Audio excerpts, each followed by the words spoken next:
아들 인생 망치러 들어온 거 아니에요. 임신이요? 그게 무슨 수법인지 우리가 모를 것 같아요? 강남의 고급 레스토랑이었습니다. 하얀 테이블보 위에 놓인 수입산 꽃장식, 샹들리에 아래로 쏟아지는 눈부신 불빛, 웨이터들의 나지막한 발소리. 저는 그 자리에서 처음 만난 예비 시어머니에게 그 말을 들었습니다. 테이블 맞은편에 앉은 오미라는 입가에 냉소를 가득 머금은 채 저를 아래 위로 훑쳤죠. 최민석은 아무 말도 하지 않았습니다.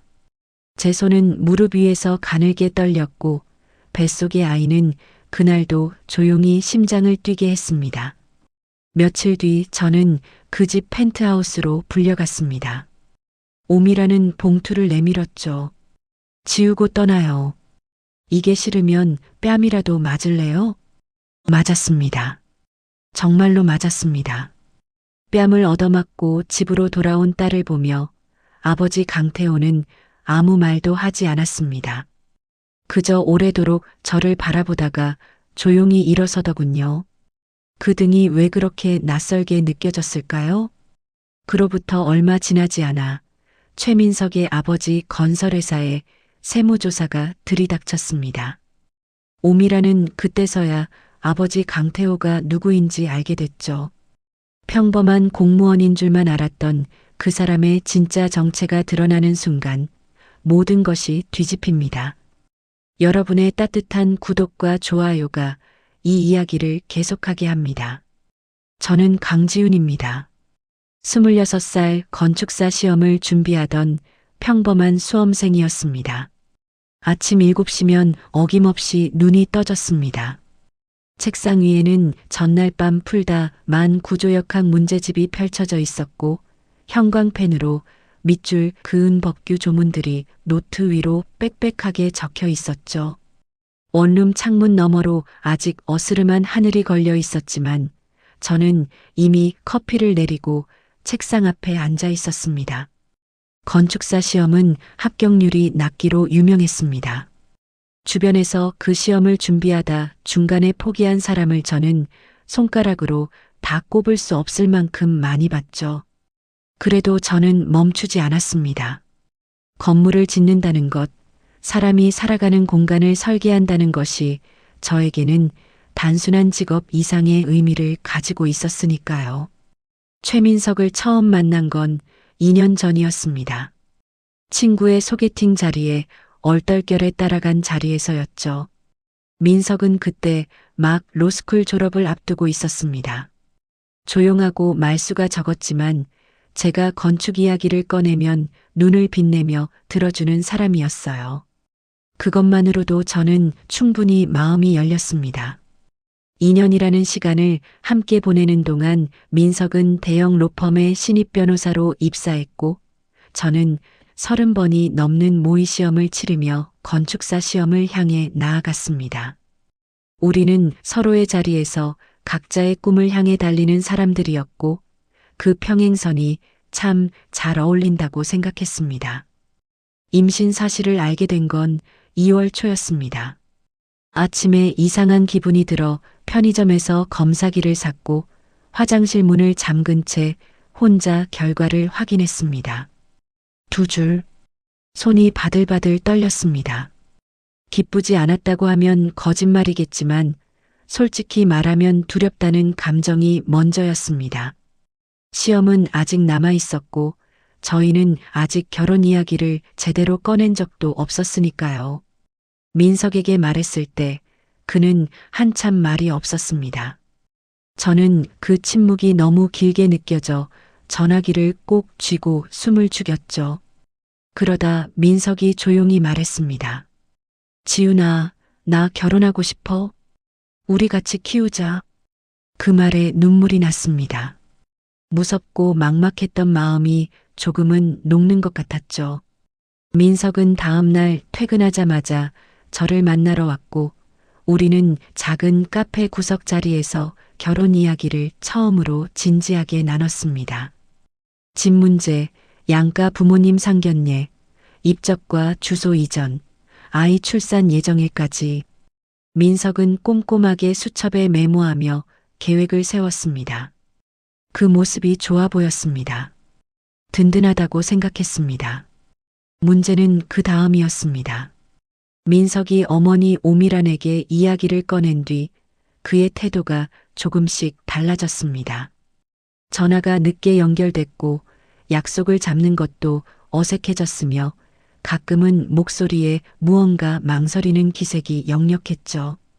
저는 처음엔 바쁜 신입 변호사의 일상 탓이라고 생각했습니다. 하지만 어느 저녁 민석이 조심스럽게 말을 꺼냈습니다. 어머니가 너를 한번 봤으면 한대. 상견례 자리를 만들자고. 그 말투가 묘하게 걸렸습니다. 봤으면 한다는 게 아니라 봐야겠다는 뉘앙스였거든요. 저는 그냥 넘겼습니다. 처음 만나는 예비 시어머니가 까다로울 수도 있다고 어른들이 원래 그런 거라고 스스로를 다독였습니다. 상견례 장소는 오미란이 직접 정했습니다. 강남에 있는 고급 레스토랑이었습니다. 저는 그날 아침 옷장을 오래 들여다봤습니다. 단정하게 보이고 싶었고 가벼워 보이고 싶지 않았고 그렇다고 너무 꾸민 티가 나서도 안 된다고 생각했습니다. 검은 원피스를 골라 입고 머리를 단정하게 묶었습니다. 거울 앞에서 숨을 한번 고르고 아이에게 속으로 말했습니다. 잘 다녀올게. 아버지 강태호는 현관에서 저를 배웅하며 물었습니다. 긴장되냐? 조금이요. 밥이나 잘 먹고 와. 그게 다였습니다. 아버지는 늘 그랬습니다.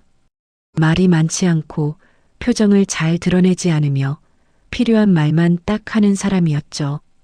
공무원 생활을 20년 넘게 해온 아버지는 퇴근 후엔 마당에서 화초를 돌보거나 뉴스를 보다 일찍 잠자리에 드는 단조로운 하루를 살았습니다.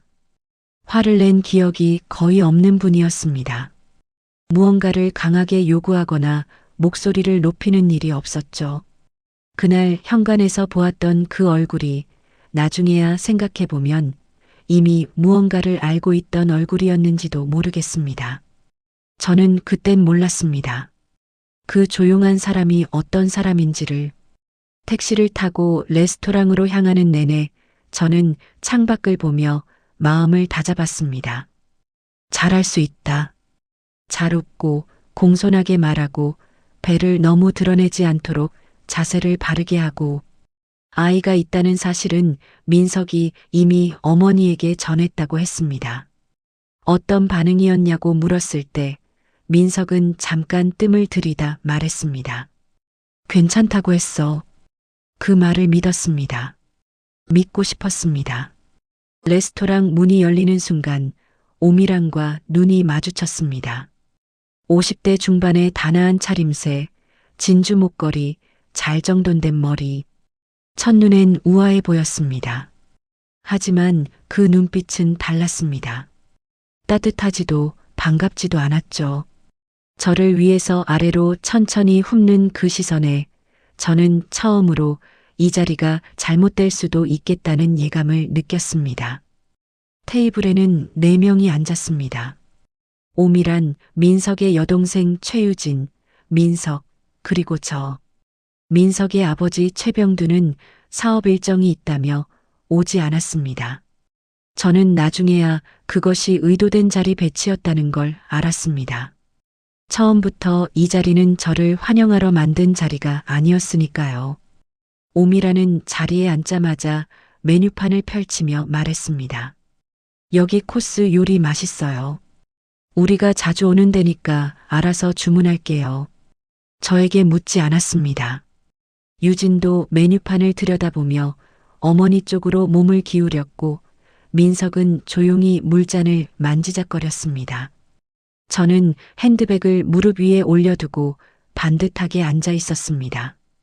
음식이 나오기 전까지 오미라는 가벼운 이야기들을 꺼냈습니다. 레스토랑 인테리어가 바뀌었다는 것, 지난달에 다녀온 유럽 여행 이야기, 민석의 로펌에서 최근 수임한 큰 사건 이야기.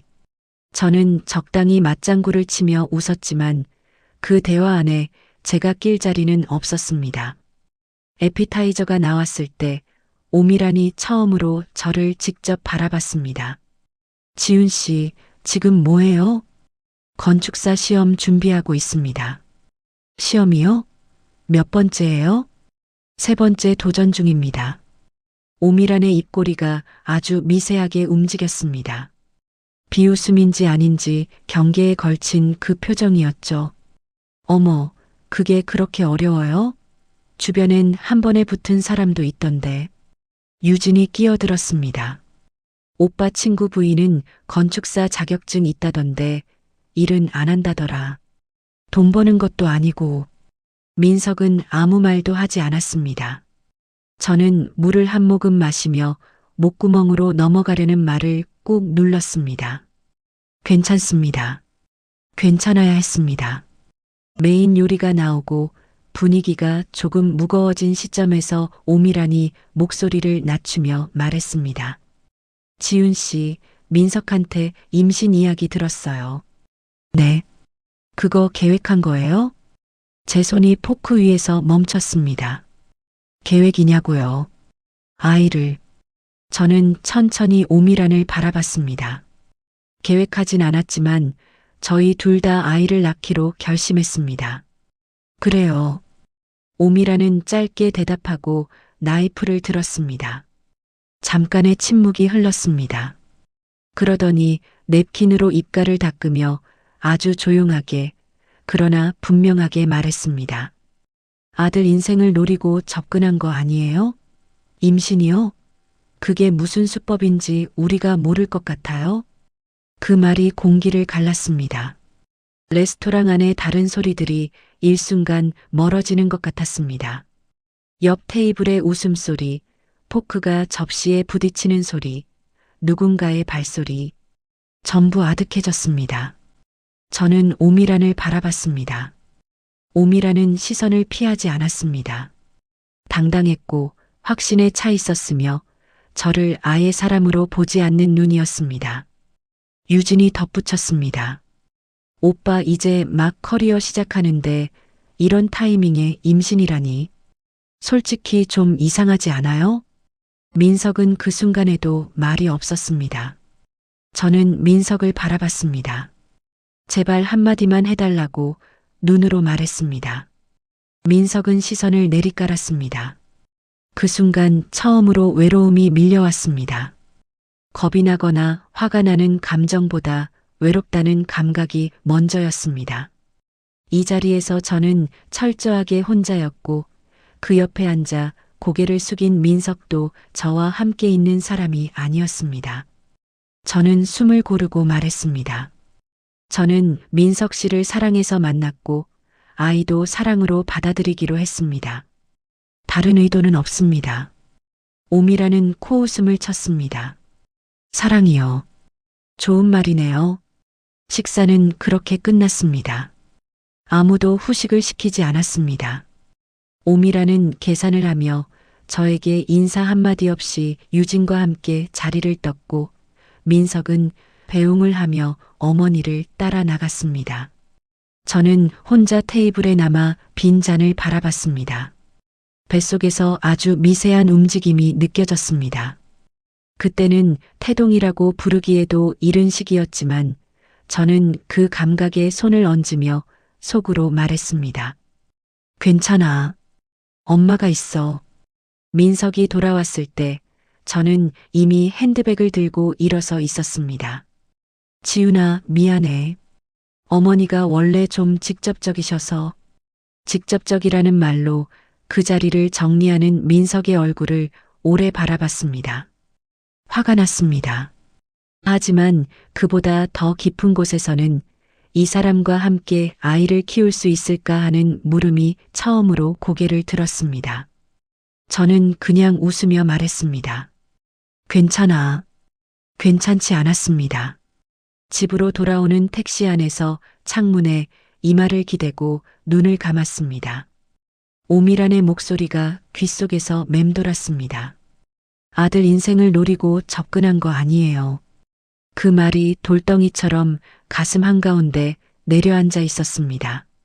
아버지가 기다리는 집으로 향하는 내내 저는 그 무게를 혼자 안고 있었습니다. 상견례가 끝나고 사흘이 지났습니다. 민석에게서 연락이 왔습니다. 목소리가 조심스러웠고 말을 꺼내기 전에 2번쯤 헛기침을 했습니다. 저는 이미 직감했습니다. 좋은 이야기가 아니라는 것을. 어머니가 너를 한 번 더 보고 싶다고 하셔. 집으로 와달래. 집으로요. 상견례 자리도 아니고 카페도 아니고 오미란의 집으로. 저는 잠깐 말이 없었습니다. 무슨 이야기를 하고 싶으신 건지 알아? 그냥 이야기 좀 하고 싶으신 것 같아. 지난번에 자리가 좀 어색했다고.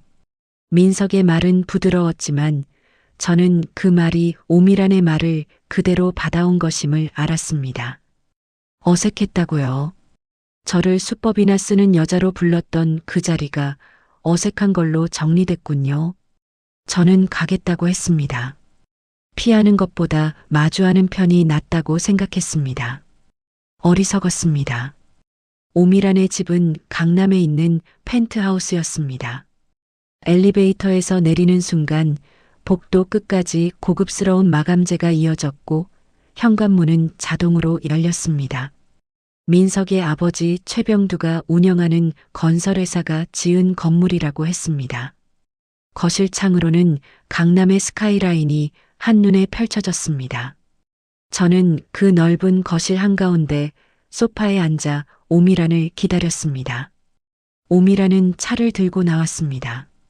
유진은 없었습니다. 민석도 오지 않았습니다. 오미란과 저 단둘이었습니다. 와줬네요. 네. 오미란은 맞은편 소파에 앉아 잔을 테이블에 내려놓았습니다.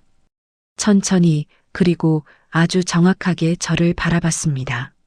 솔직하게 얘기할게요. 민석이 이제 막 커리어를 시작했어요. 대형 로펌에서 신입 변호사로 인정받으려면 앞으로 몇 년이 더 필요해요. 그 시간에 아이가 생기고 결혼을 하면 민석 커리어에 흠이 생겨요.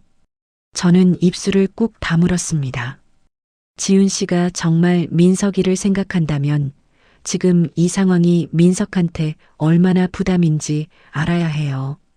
오미란이 봉투 하나를 꺼내 테이블 위에 밀었습니다. 두툼한 흰 봉투였습니다. 저는 내려다보지 않았습니다. 눈을 들어 오미란을 바라봤습니다. 이게 뭡니까? 5천만 원이에요. 아이 지우고 민석이랑 헤어지면 드리는 거예요. 심장이 멎는 것 같았습니다. 공기가 차가워졌습니다. 5천만 원. 제 아이의 목숨값을 봉투에 담아 테이블 위에 밀어놓은 사람이 지금 제 앞에 앉아 있었습니다. 저는 봉투를 바라보지 않은 채 말했습니다. 받지 않겠습니다. 오미란의 표정이 굳었습니다. 지금 상황 파악이 안 돼요? 민석이도 결국은 어머니 말 들어요. 아버지 회사도 있고 집도 있고 배경도 있어요. 지훈 씨는 고시원에서 시험 준비하는 사람이잖아요. 그래도 받지 않겠습니다. 왜요? 이 아이는 저와 민석이 사랑해서 생긴 아이입니다. 돈으로 없앨 수 있는 게 아닙니다. 오미란이 자리에서 일어섰습니다. 저도 일어서려는데 오미란이 먼저 다가왔습니다. 그리고 저는 그 다음에 일어난 일을 지금도 또렷하게 기억합니다. 손바닥이 날아왔습니다. 뺨을 후려치는 소리가 넓은 거실에 울려 퍼졌습니다. 뜨겁고 날카로운 통증이 귀까지 번졌습니다. 저는 그 자리에서 굳었습니다. 맞았다는 사실보다 맞을 수도 있다는 생각을 한 번도 해본 적 없었다는 것에 더 큰 충격이 왔습니다. 볼에 손을 갖다 댔습니다. 뜨거웠습니다. 정신 차려요. 돈 받고 사라지는 게 서로한테 좋은 거야. 오미라는 말을 놓았습니다. 처음부터 존댓말은 포장이었던 거겠죠. 저는 핸드백을 집어들었습니다. 손이 떨렸지만 발은 움직였습니다. 현관까지 걸어가는 동안 등 뒤에서 오미란의 목소리가 들렸습니다. 봉투는 두고 가. 나중에 마음 바뀌면 연락해. 엘리베이터 버튼을 누르고 기다리는 동안 눈물이 쏟아졌습니다. 소리는 내지 않았습니다. 이를 악물고 눈물만 흘렸습니다. 엘리베이터 문이 닫히고 나서야 벽에 등을 기대고 깊게 숨을 들이켰습니다. 뱃속의 아이한테 미안했습니다. 처음으로 세상에 데려와도 되는 건지 스스로에게 물었습니다. 그리고 그 물음이 너무 서러워서 오미란이 떠나고 나서도 한참 동안 울었습니다.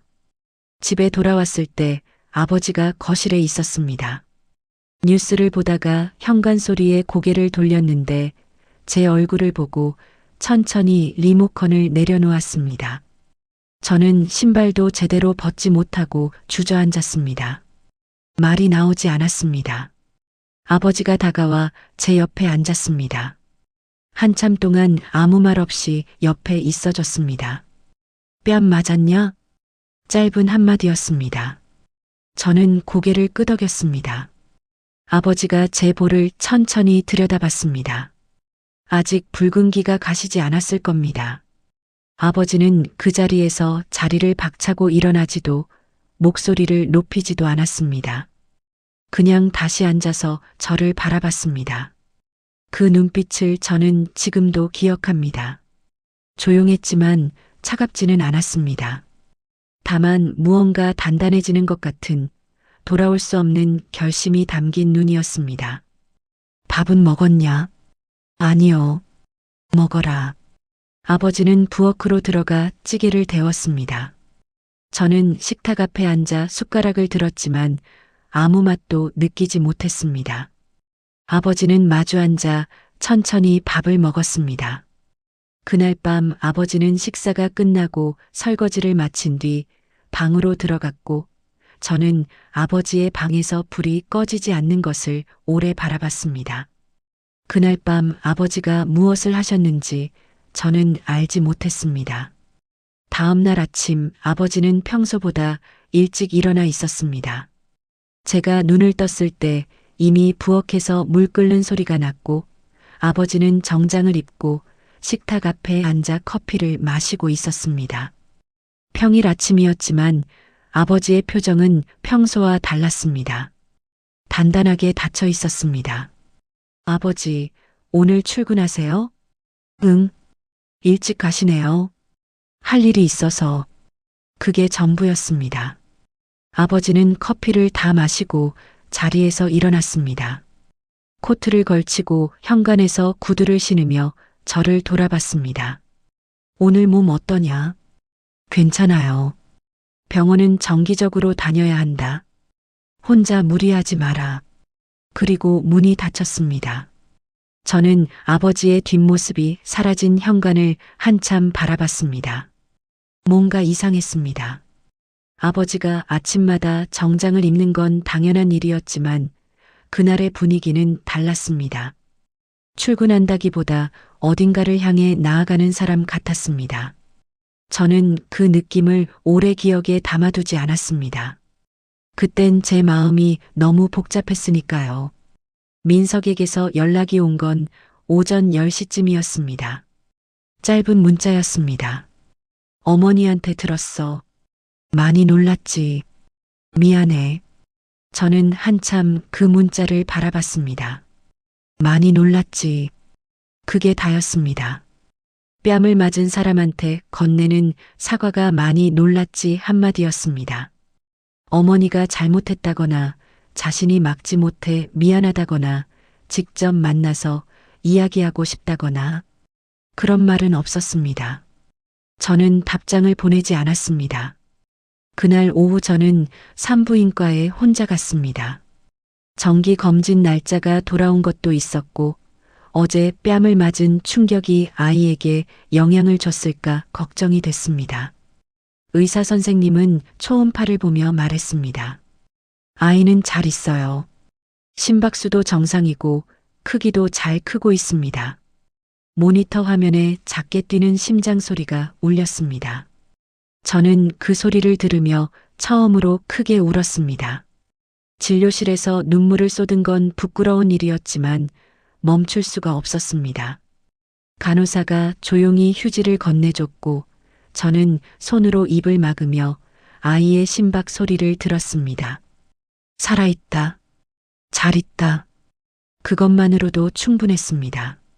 병원에서 나와 벤치에 앉아 하늘을 올려다봤습니다. 2월의 하늘은 차고 맑았습니다. 저는 한동안 그 자리에서 움직이지 못했습니다.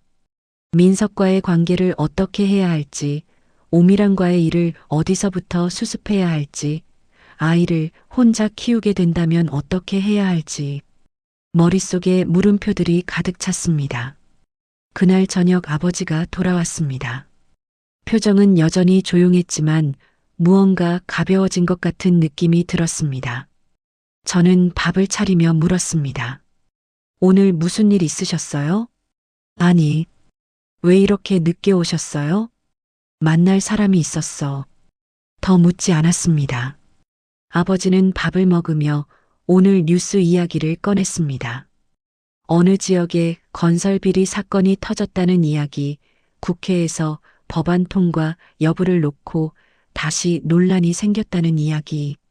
평소와 다를 것 없는 저녁 식탁이었습니다. 저는 그 일상의 무게가 그날따라 이상하게 따뜻하게 느껴졌습니다.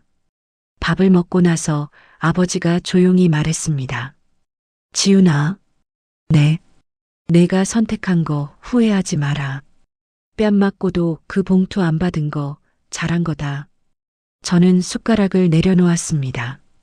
아버지가 어떻게 그 이야기를 아는지 물어보지 않았습니다. 어젯밤 제가 울면서 말했을 수도 있고 아버지가 짐작했을 수도 있었습니다. 중요한 건 아버지가 잘한 거라고 말해줬다는 사실이었습니다. 저는 고개를 끄덕이며 눈물이 올라오는 걸 꼭 참았습니다. 민석이는 어쩔 거냐? 모르겠어요. 그 사람이 어떻게 하는지 좀 더 봐야겠지. 네. 아버지는 더 이상 말하지 않았습니다. 충고도 지시도 걱정도 늘어놓지 않았습니다. 그냥 옆에 있어줬습니다. 저는 그날 밤 오랜만에 깊이 잠들었습니다. 그로부터 닷새 뒤였습니다. 민석에게서 전화가 왔습니다. 목소리가 낮고 무거웠습니다. 지훈아, 나 솔직하게 말할게. 말해. 어머니가 많이 반대하셔. 지금 당장 결혼하기가 어려울 것 같아. 시간이 좀 더 필요해. 저는 전화기를 쥔 손에 힘을 줬습니다. 시간이 얼마나 필요한데? 모르겠어. 어머니를 설득하는데 시간이 걸릴 것 같고, 나도 지금 로펌에서 자리 잡는 게 중요한 시기라서. 저는 잠시 말이 없었습니다. 뱃속의 아이는 지금 이 순간에도 커가고 있는데 이 사람은 시간이 필요하다고 말하고 있었습니다. 어머니한테 뺨 맞은 여자한테 결혼을 미뤄야겠다고 말하고 있었습니다. 민석아, 응, 나한테 솔직하게 말해줘. 어머니 설득이 안 되면 어떻게 할 거야? 긴 침묵이 흘렀습니다. 그 침묵이 대답이었습니다. 저는 알았다고 짧게 말하고 전화를 끊었습니다. 핸드폰을 내려놓고 창밖을 바라봤습니다. 2월의 바람이 창문을 흔들었습니다. 저는 배에 손을 얹으며 생각했습니다. 이제 정말 혼자구나. 그런데 이상하게도 그 생각이 예전만큼 무섭지는 않았습니다. 아버지가 있었으니까요. 그 조용하고 단단한 사람이 제 뒤에 서 있었으니까요. 그게 무엇을 의미하는지 저는 아직 알지 못했습니다. 봄이 오기 전에 세상이 먼저 뒤집혔습니다. 3월 초였습니다. 저는 아침에 일어나 검진 날짜를 달력에 표시하다가 민석에게서 문자를 받았습니다. 짧고 당황한 기색이 역력한 문자였습니다. 지훈아, 아버지 회사에 세무조사가 들어왔어. 무슨 일인지 알아? 저는 그 문자를 2번 읽었습니다. 세무조사. 저는 모른다고 답했습니다. 사실이었습니다. 저는 정말 몰랐습니다. 그날 하루 종일 민석에게서 연락이 없었고 저는 공부를 하다 말고 창밖을 바라보며 아버지를 떠올렸습니다. 만날 사람이 있었어. 그 짧은 말이 머릿속에서 맴돌았습니다. 저녁에 아버지가 돌아왔을 때 저는 밥을 차려놓고 기다리고 있었습니다. 아버지, 응? 민석이 아버지 회사에 세무조사 들어갔다고 하더라고요. 아버지는 수저를 집으며 아무 표정 없이 말했습니다. 그래. 혹시 아세요? 밥 먹자. 그게 전부였습니다. 아버지는 밥을 먹는 내내 평온했습니다. 뉴스를 틀어놓고 천천히 식사를 했습니다. 저는 더 묻지 않았습니다. 물어봐야 대답해줄 사람이 아니라는 걸 알고 있었으니까요. 다음 날 민석에게서 전화가 왔습니다. 목소리가 떨렸습니다. 지훈아, 어머니 계좌도 금융감독원에서 조사한대. 불법 투자 혐의래. 무슨 일인지 진짜 모르는 거야? 나는 몰라. 근데 왜 갑자기 이런 일이 생기는 건지. 타이밍이 너무 이상해. 저는 잠시 말이 없었습니다. 민서가, 내 어머니가 내 뺨을 때리고 5천만 원짜리 봉투를 내밀었어. 그 타이밍이 이상한 건지는 내가 더 잘 알겠지. 전화기 너머로 긴 침묵이 흘렀습니다. 민석은 아무 말도 하지 못했습니다. 저는 그냥 전화를 끊었습니다. 그 무렵부터 조용했던 집안의 공기가 달라졌습니다. 아버지는 저녁마다 서재에 오래 머물렀고 가끔 조용한 목소리로 통화를 했습니다. 저는 일부러 서재 근처를 지나치지 않았습니다. 알 필요가 없는 일이 있다는 걸 느꼈기 때문입니다. 아버지가 어떤 사람인지, 무슨 일을 하는 사람인지 저는 살아오는 동안 깊이 생각해 본 적이 없었습니다. 그냥 조용하고 성실한 공무원 아버지. 그게 제가 알고 있는 전부였습니다. 민석에게서 다시 연락이 온 건 그로부터 일주일쯤 지난 뒤였습니다. 이번엔 전화가 아니라 직접 찾아왔습니다. 초인종 소리에 문을 열었을 때 민석의 얼굴은 반쪽이 된 것 같았습니다. 눈 아래 다크서클이 짙었고 머리도 단정하지 않았습니다. 들어와. 민석이 거실 소파에 앉았습니다. 저는 물을 한 잔 가져다 줬습니다. 민석은 그걸 받아들고 한동안 아무 말도 하지 않았습니다. 아버지 회사에서 비자금이 나왔어. 탈세 규모가 생각보다 커. 변호사 선임했는데 쉽지 않다고 하더라. 그래. 어머니 쪽도 불법 투자 사모펀드 연루 혐의가 나왔어. 계좌 동결됐고. 그래. 민석이 저를 바라봤습니다. 지훈아, 진짜 아무것도 모르는 거야? 저는 민석의 눈을 똑바로 봤습니다. 나는 아무것도 한 게 없어. 근데 민석아, 나한테 물어볼 게 아니라 내 어머니한테 물어봐야 하는 거 아닐까? 왜 이런 조사를 받게 됐는지. 민석이 고개를 숙였습니다. 그것도 알아. 어머니가 잘못하셨어. 근데 지금 이 타이밍은 너무 가혹하잖아. 가혹해? 저는 조용하지만 또렷하게 말했습니다. 임신한 여자 뺨 때리고 돈 봉투 내민 게 가혹한 거야? 아니면 그게 밝혀지는 게 가혹한 거야? 민석은 입을 열었다가 다시 닫았습니다. 할 말을 찾지 못하는 얼굴이었습니다. 저는 그 얼굴을 바라보며 이 사람이 착한 사람인지 나쁜 사람인지 오래 생각했습니다. 나쁜 사람은 아닐 겁니다. 하지만 필요한 순간에 옆에 있어주지 못하는 사람이었습니다. 그것만으로도 충분히 오래 생각해야 할 이유가 됐습니다. 민석이 돌아간 뒤 아버지가 서재에서 나왔습니다. 거실 창가에 서서 밖을 바라보다가 조용히 말했습니다. 민석이 왔다 갔냐? 네. 뭐라 하던. 집안이 어렵다고요. 아버지는 잠시 말이 없었습니다. 지훈아, 아버지한테 솔직하게 말해봐. 그 남자 어떻게 할 거냐? 저는 무릎 위에 두 손을 모으고 오래 생각했습니다. 민석을 사랑했던 건 사실이었습니다. 2년이라는 시간이 거짓은 아니었습니다. 하지만 상견례 자리에서 침묵했던 민석, 뺨을 맞고 돌아온 저에게 많이 놀랐지 한 줄 문자를 보낸 민석, 어머니를 설득하는데 시간이 필요하다고 말했던 민석. 그 장면들이 하나씩 겹쳐졌습니다. 모르겠어요. 조금 더 봐야 할 것 같아요. 아버지는 고개를 끄덕였습니다. 그래. 사람은 어려울 때 봐야 하는 거다. 그 말이 민석한테만 하는 말인지, 저한테 하는 말인지, 아니면 아버지 스스로에게 하는 말인지 알 수 없었습니다. 저는 그냥 그 말을 오래 마음에 담아뒀습니다. 그날 밤 뉴스에 짤막한 기사가 올라왔습니다. 강남 소재 중견 건설사 세무조사 착수, 비자금 조성 혐의. 최병두 대표라는 이름 석자가 화면에 떴습니다.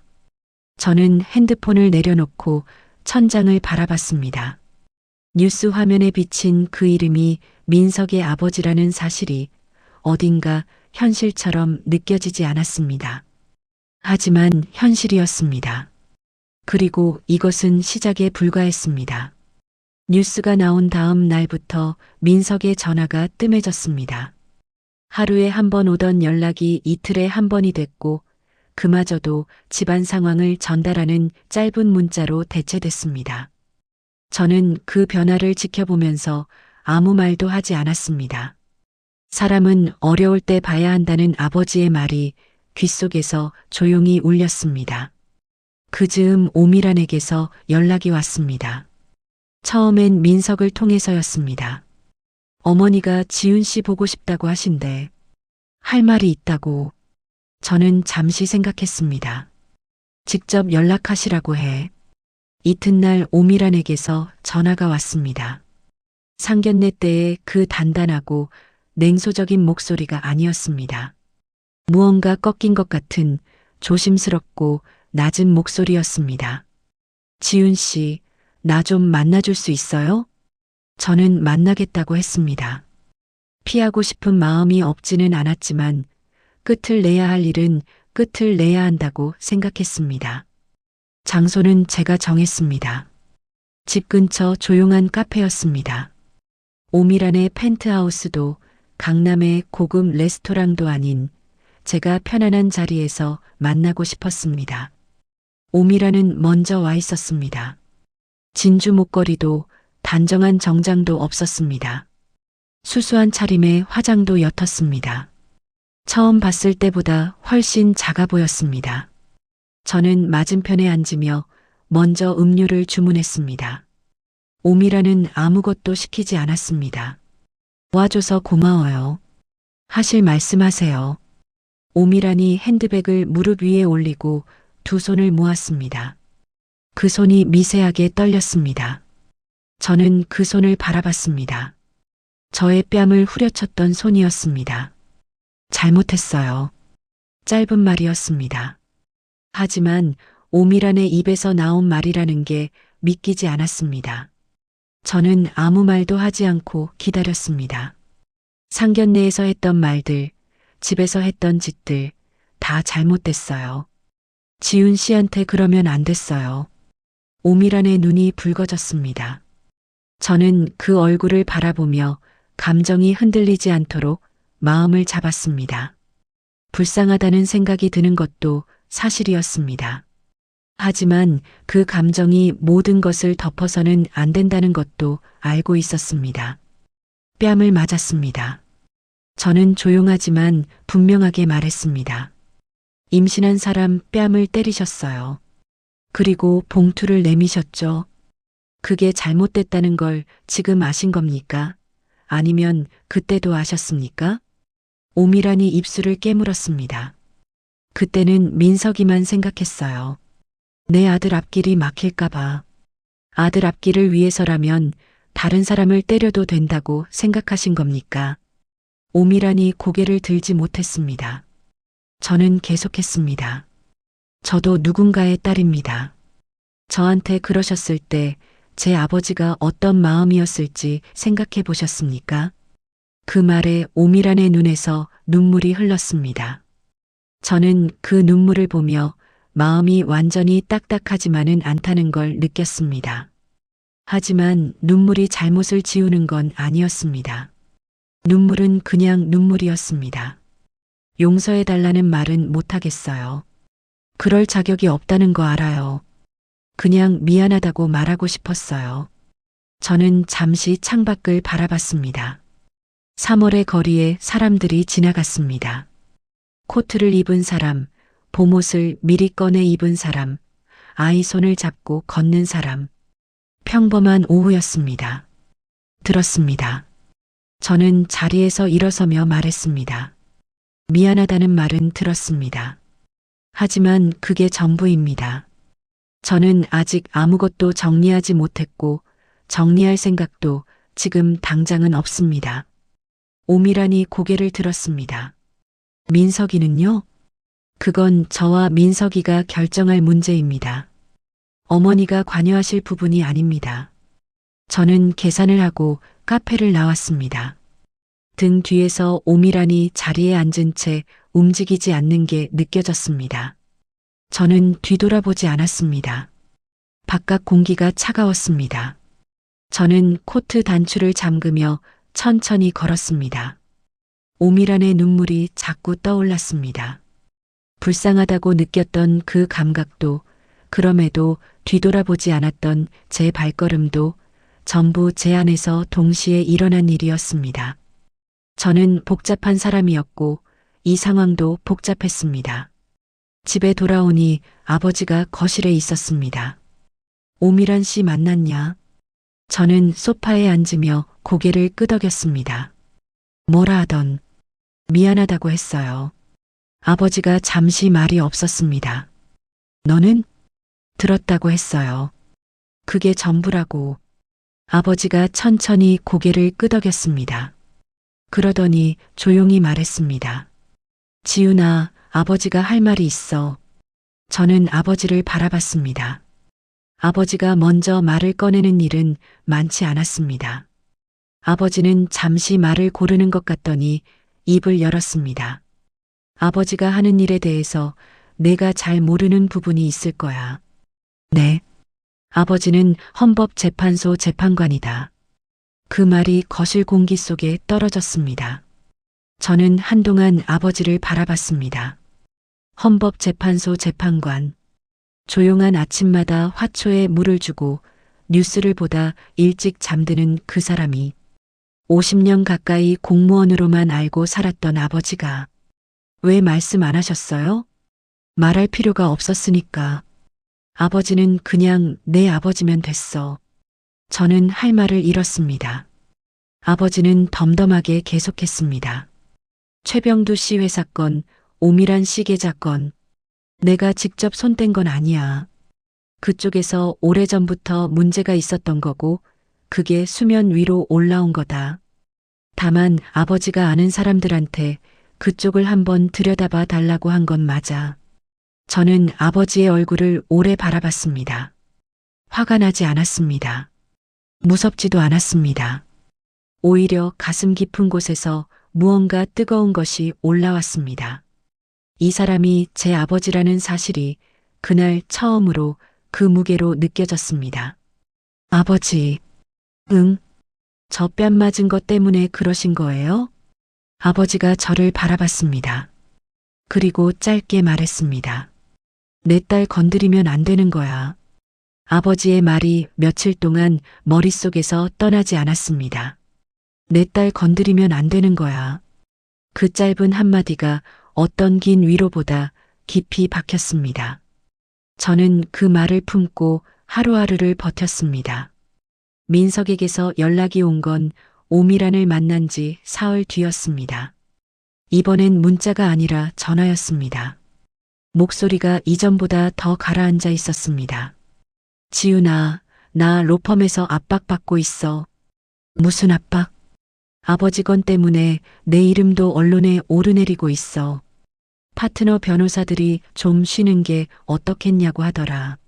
사실상 나오지 말라는 거야. 저는 잠시 말이 없었습니다. 민석의 목소리에는 억울함과 두려움이 섞여 있었습니다. 저는 그 감정이 이해되지 않는 건 아니었습니다. 아버지가 저지른 일 때문에 아들이 피해를 입는 건 가혹한 측면이 있었으니까요.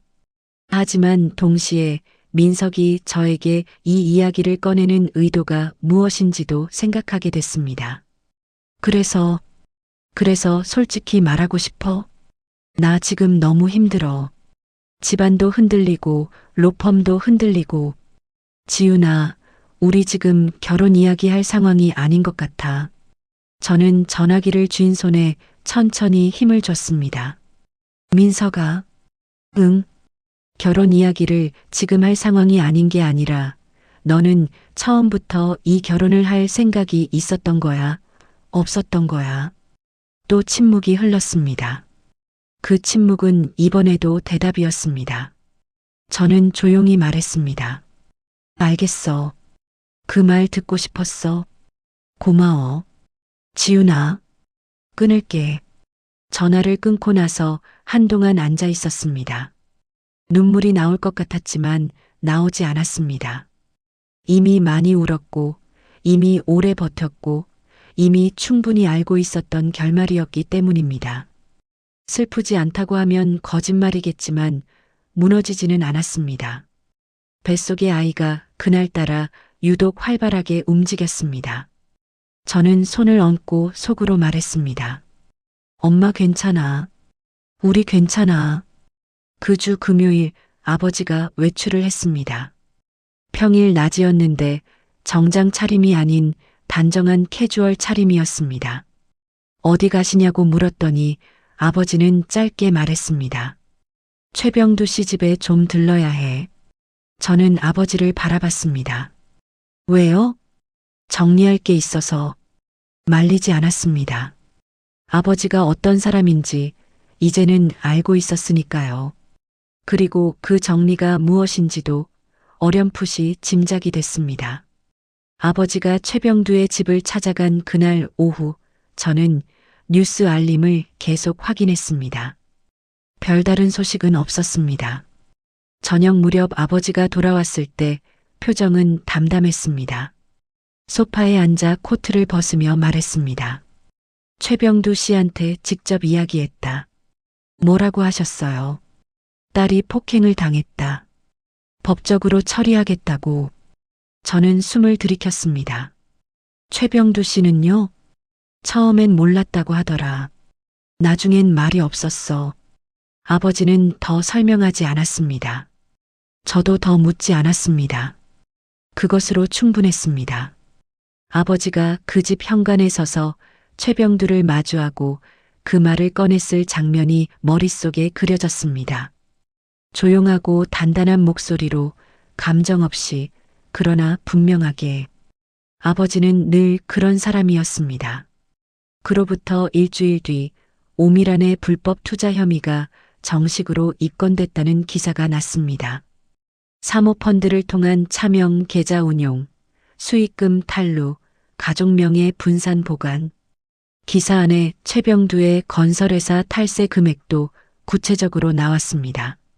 수십억 원 규모였습니다. 민석의 이름도 기사 말미에 짧게 언급됐습니다. 가족 비위와의 연관성 조사 중이라는 내용이었습니다.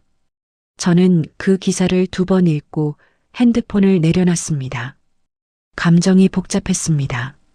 통쾌하다거나 시원하다는 감각이 없었다고 하면 거짓말이겠지만 그 감각이 오래가지 않았습니다. 민석의 이름 석자가 기사에 박혀 있는 걸 보면서 저는 그냥 오래전에 카페에서 처음 눈을 빛내며 제 건축 이야기를 들어주던 그 얼굴을 떠올렸습니다. 그 사람이 이렇게 됐구나. 그냥 그런 생각이었습니다. 며칠 뒤 민석이 마지막으로 연락을 해왔습니다. 문자였습니다. 지훈아, 아이는 잘 있어? 저는 한참 그 문자를 바라봤습니다. 아이는 잘 있냐고. 결혼은 못하겠다고 말한 사람이 집안이 무너지는 와중에 아이는 잘 있냐고 물었습니다. 저는 짧게 답했습니다. 잘 있어. 그게 마지막이었습니다. 민석에게서 더 이상 연락이 오지 않았고 저도 하지 않았습니다. 2년이라는 시간이 그렇게 마침표를 찍었습니다. 소란스럽지도 극적이지도 않은 끝이었습니다. 그냥 조용히 닫힌 문 같은 끝이었습니다. 아버지는 그 무렵부터 저의 출산 준비를 조용히 함께 챙겼습니다. 산부인과 검진에 한 번 따라오더니 다음부터는 매번 함께 갔습니다. 대기실에서 아버지는 육아 잡지를 들고 꼼꼼히 읽었습니다. 저는 그 옆에 앉아 그 모습을 보며 웃음이 났습니다. 아버지, 그거 읽으세요? 알아야 도움이 되지. 아버지는 진지했습니다. 저는 그 진지함이 좋았습니다. 무너질 것 같은 시간 속에서도 아버지는 늘 그 자리에 있었습니다. 조용하고 단단하게 아무것도 흔들리지 않는 사람처럼. 오미란과 최병두의 법적 절차가 진행되는 동안 저는 출산을 준비했습니다. 두 가지 일이 동시에 흘러갔습니다. 세상이 누군가의 잘못을 처리하는 동안 저는 새로운 생명을 기다렸습니다. 그 두 가지가 같은 시간 안에 존재한다는 사실이 묘하게 느껴졌습니다. 끝나는 것과 시작되는 것이 같은 계절 안에 있었습니다. 아이는 5월에 태어났습니다. 이른 아침 진통이 시작된 지 12시간 만이었습니다. 분만실 안에서 아버지는 복도에 서서 기다렸고 저는 혼자 그 시간을 통과했습니다. 아이가 세상에 나오는 순간 울음소리가 터졌습니다.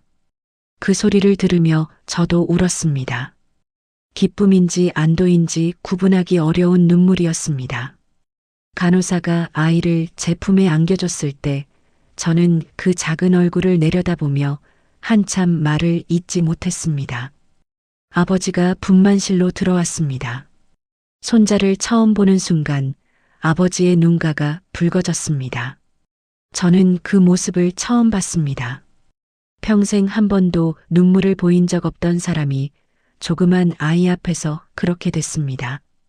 아버지는 아이의 손을 손가락으로 살며시 건드리며 낮게 말했습니다. 잘했다. 두 글자였습니다. 하지만 그 두 글자 안에 얼마나 많은 것이 들어있는지 저는 알았습니다. 아이 이름은 강유준으로 지었습니다. 저의 성을 따랐습니다. 아버지는 아무 말 없이 그 이름을 받아들였습니다. 오히려 기뻐하는 것 같았습니다. 유준이는 먹성이 좋고 잠도 잘 자는 아이였습니다.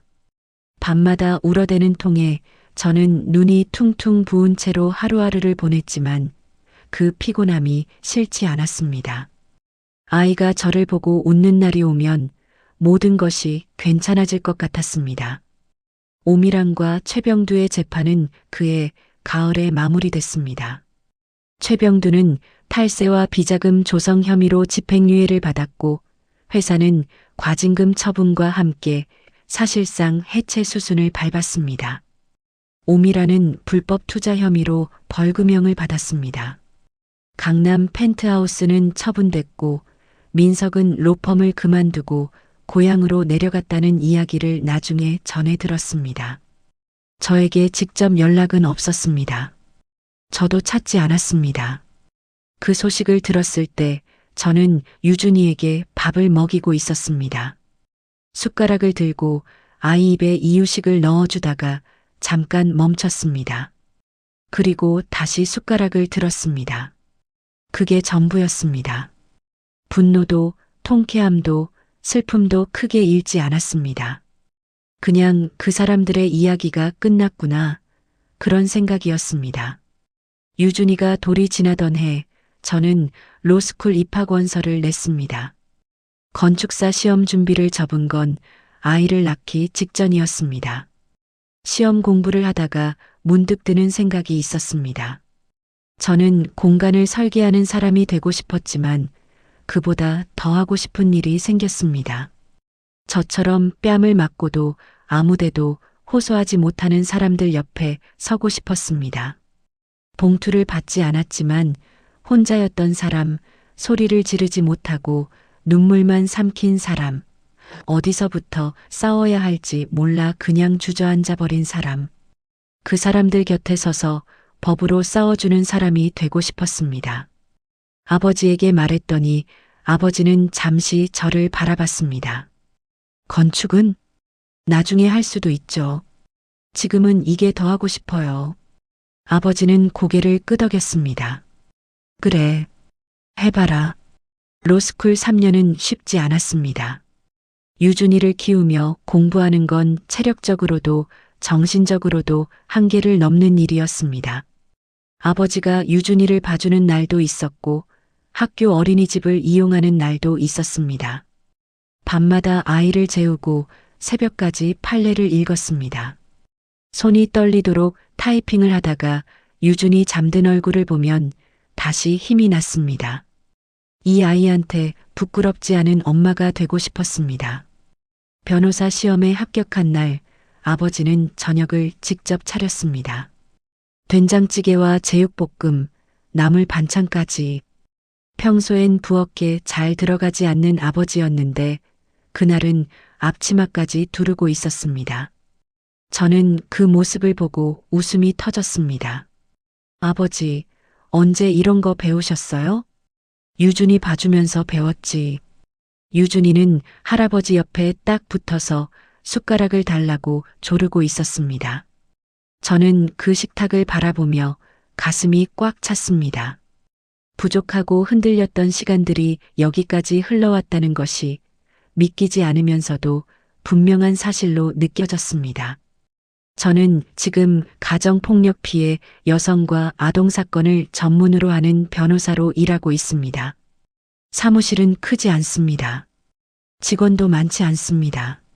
하지만 문을 열고 들어오는 사람들의 얼굴을 보면 저는 압니다. 이 사람이 얼마나 긴 시간을 혼자 버텼는지를, 얼마나 많은 밤을 소리 없이 울었는지를.